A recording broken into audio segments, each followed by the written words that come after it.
Assalamualaikum warahmatullahi wabarakatuh. Ini filsafat bangun tidur. Ya, biar kamu tidak males-malesan. Ya. Karena kadang-kadang kalau sudah males kan meskipun bolak-balik HP-nya kamu tambah 10 menit sudah bunyi, 10 menit lagi bunyi lagi, 10 menit lagi. Ning ya ora tangi-tangi. Oke, kalau pagi hari engkau bangun, bilanglah pada dirimu, orang-orang yang berhubungan denganku hari ini ada yang usil, tidak sopan, arogan, curang, iri hati, dengki. Mereka seperti itu karena mereka belum bisa membedakan yang baik dan buruk. Sementara aku telah mengerti indahnya kebajikan, kotornya kejahatan, dan tahu bahwa para pendosa tersebut memiliki sifat sepertiku. Bukan sama dalam hal darah dan kelahiran, namun sama-sama memiliki akal dan unsur ketuhanan. Tidak seorang pun dari mereka dapat menyakitiku, tidak seorang pun dapat membuatku kotor.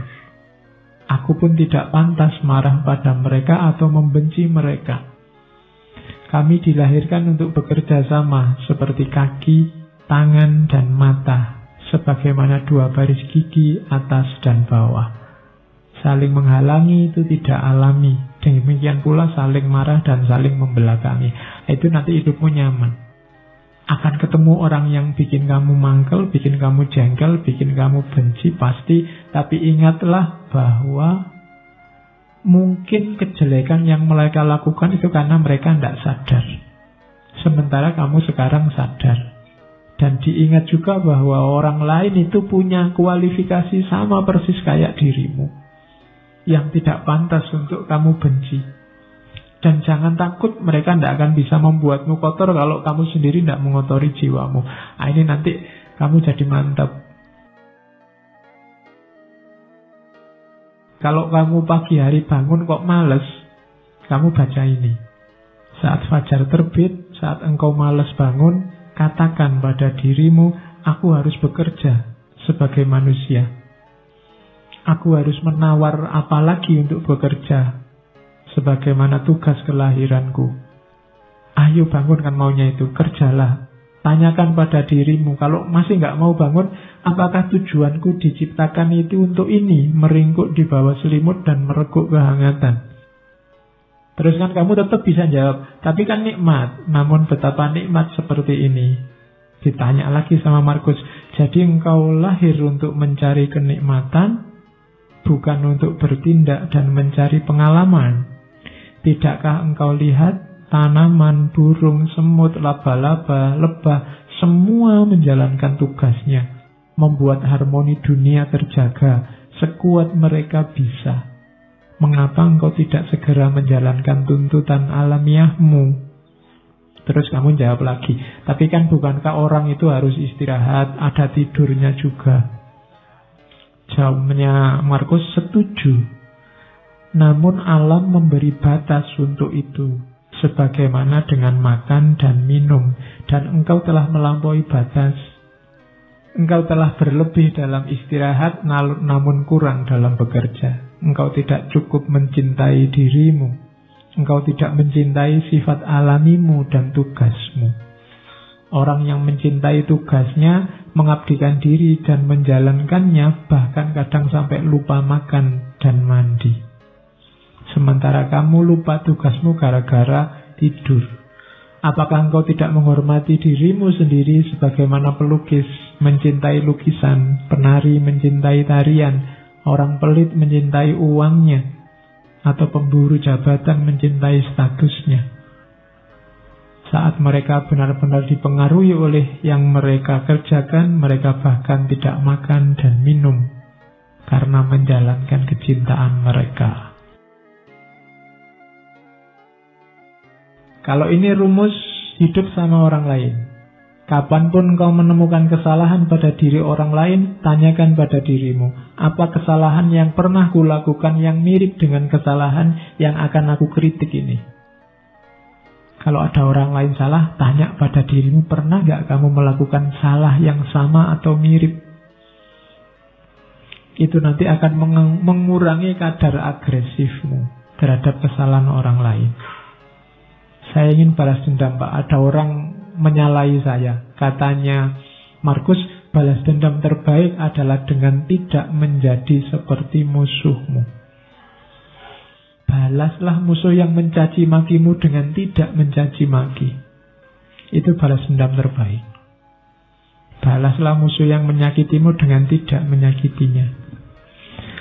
Manusia ada dengan saling membutuhkan kepada sesama, kamu akui atau tidak.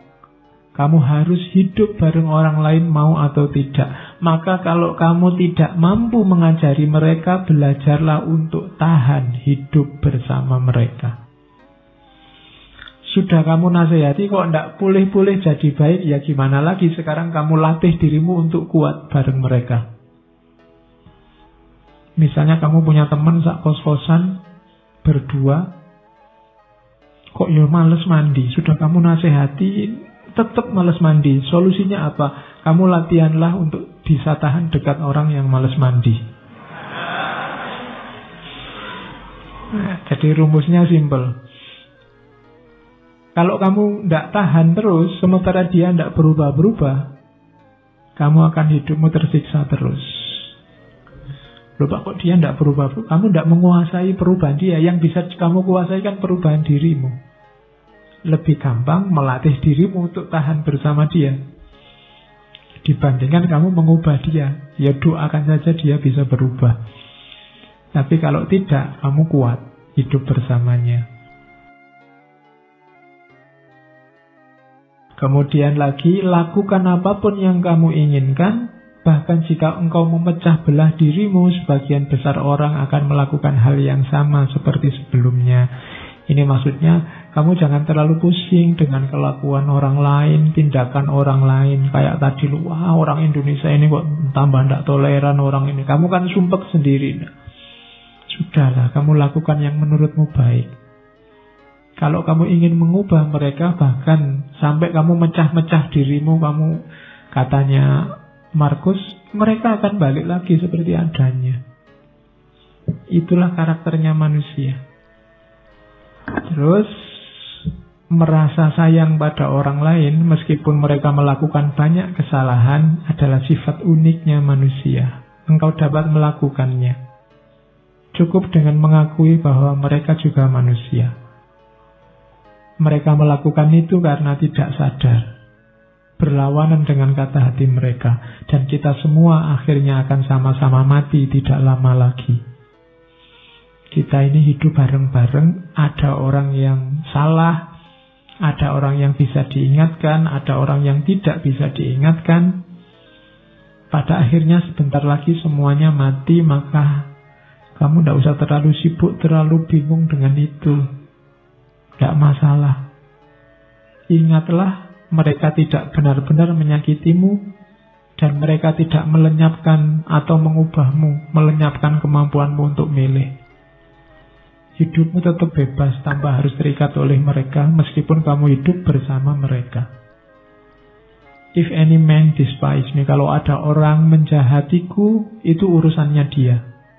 Urusanku adalah tidak melakukan atau mengatakan sesuatu yang layak dicela. Jadi kalau ada orang jahat padamu, kalau ada orang menyakitimu, itu sebenarnya tidak ada urusan denganmu. Urusannya dia. Pak, nanti kalau saya dibohongi orang, bohong itu urusannya dia. Urusanmu adalah jangan melakukan tindakan tercela. Itu aja. Oke, saya kira itu. Saya akhiri sekian. Kurang lebihnya mohon maaf. Wallahul muwafiq. Wallahu a'lam bissawab.